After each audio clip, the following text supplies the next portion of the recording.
So, I guess it's been a few months since I last talked about Amphibia here on this channel. And of course, the obvious thing to talk about right now is Marcy's journal. But unfortunately, I haven't been able to get my hands on it yet, thank you Sonic Frontiers. And because of my schedule, I also won't exactly have the time to make a Marcy's journal video for this year. Another thank you to Sonic Frontiers. But since now it is Christmas, I think this would be the perfect time to talk about a certain episode of the show. An episode that I never talked about previously. I mean, I completely skipped this one in the season 3 video. Of course, that episode is Froggy Little Christmas. I'm actually very excited to finally talk about this episode, since it's actually one of my favorite episodes of season 3. That, and I feel like this episode isn't talked about enough amongst the community, and is often overlooked when talking about the show. Heck, it was overlooked by me even. So yeah, I figured that now would be the perfect time to give the episode the praise that it deserves. This won't be too long, so sit down, grab some cookies, get a cup of tea, enjoy your Christmas present, wear your ugly sweater, and for a few minutes, let me talk to you about this little sweet Christmas episode. Let me tell you why Froggy Little Christmas is special.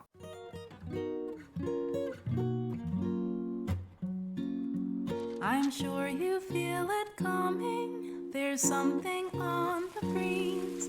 It might be slightly snowing or 70 degrees.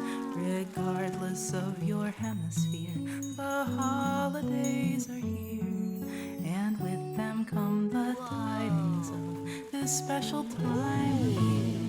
While Mrs. Boonchoy is having fun decorating the house with Christmas stuff, the planners are obviously wondering what the heck all of this is. But just as Anne was about to explain all of this, Mrs. Boonchoy got a very important call. That call is an announcement that there is an opening for a Thai Go float in the Christmas Palooza parade. Mrs. Boonchoy is very happy about this, as it's been her dream for years. But she ends up declining the offer, as she wants to keep a low profile for the time being, to keep the planners safe. I mean, parading around in front of a lot of people with a massive float ain't exactly what I'd call low profile. But just think about this for a moment. Just a mere minute ago, we were shown that Mrs. Boonchoy has a huge love for Christmas. And in previous episodes, it's also shown that she clearly appreciates being an active part of the community. This parade was the perfect opportunity for celebrating Christmas while being a part of the community. This has been her dream for years, and yet she declines it for the safety of the planners. Man, if she isn't a great mom, I don't know who is. Anne obviously isn't okay with her mom just declining this huge offer. So, as her Christmas present to her mom, she decides to take back the offer and do all of the preparation for it. And here, she gets help from some characters that have appeared previously, specifically Allie, Jess, and Dr. Jan. It's nice to see these characters help Anne and the planners again, and while they're also celebrating Christmas. While Anne is busy planning all of this out, the planners are still confused on what Christmas even is. What's the meaning of it, you know, all of that. Allie and Jess explain Christmas in a way that focuses on their experiences with it, while Dr. Jan, in typical Dr. Jan fashion, explains the entire freaking history of Christmas. God, I love this character. But anyway, Allie and Jess's comment about giving presents motivates Brick to try to give a present to Anne, although, unfortunately, he might be going a bit crazy over this. Anyways, Rebecca Sugar.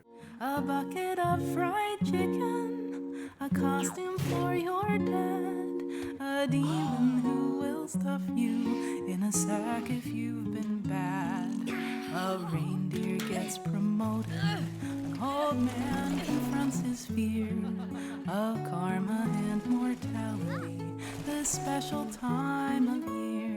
In all seriousness, it's just nice to hear her beautiful voice again, alongside the sweet song. And also, she looks really great in Amphibia's art style. Honestly, her appearance here brings back a lot of Steven Universe related memories, but we'll get into that when we get to that. Hopefully, sometime when we are in the future.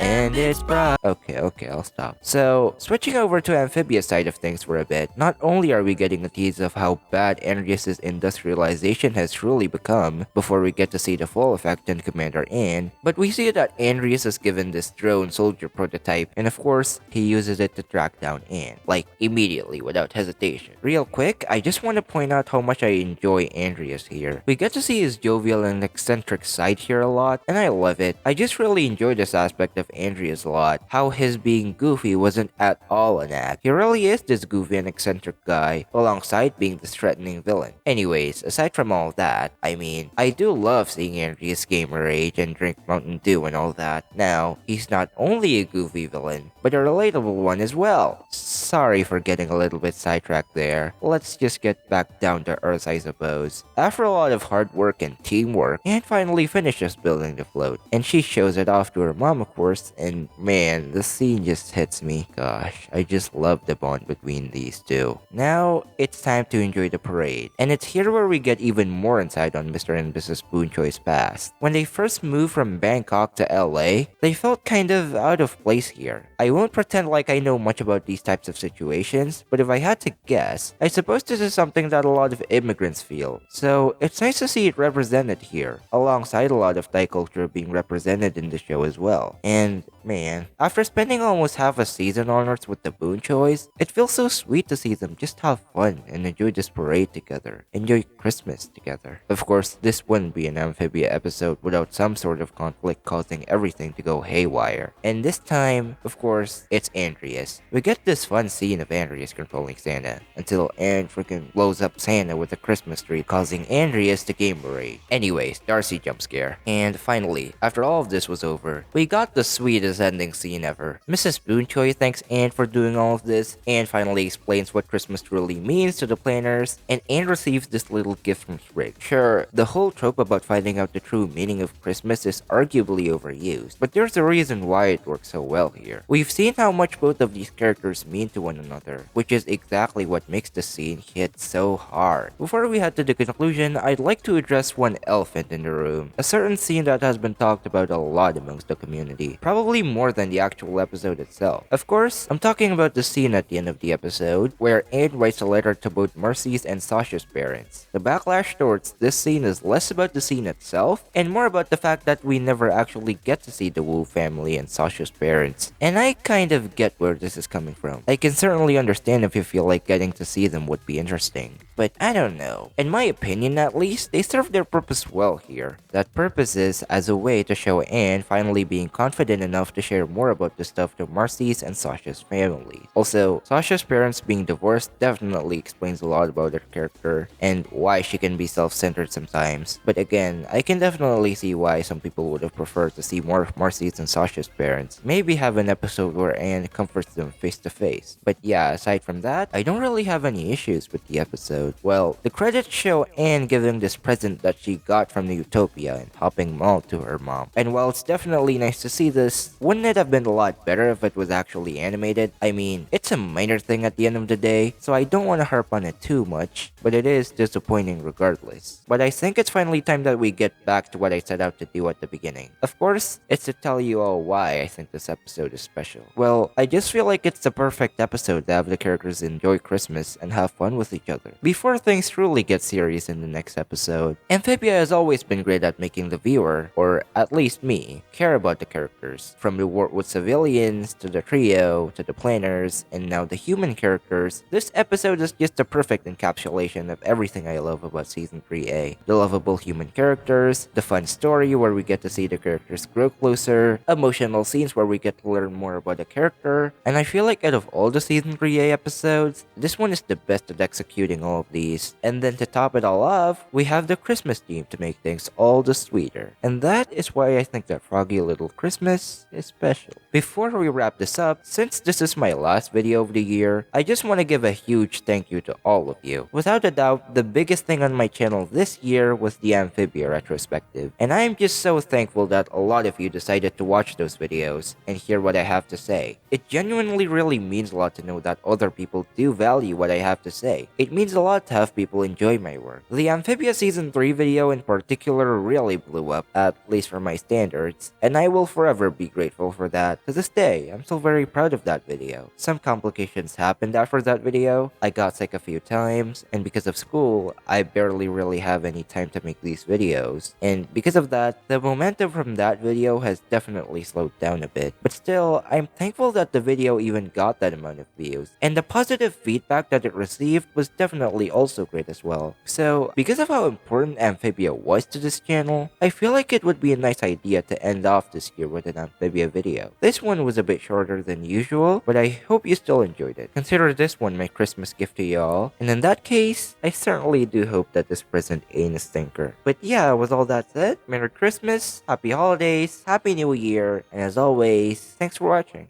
Whatever makes you happy, whatever gets you through, whatever lets you know that I am feeling this with you. If you believe it's special, then that's what makes it special. It's a special, it's a special, it's our special.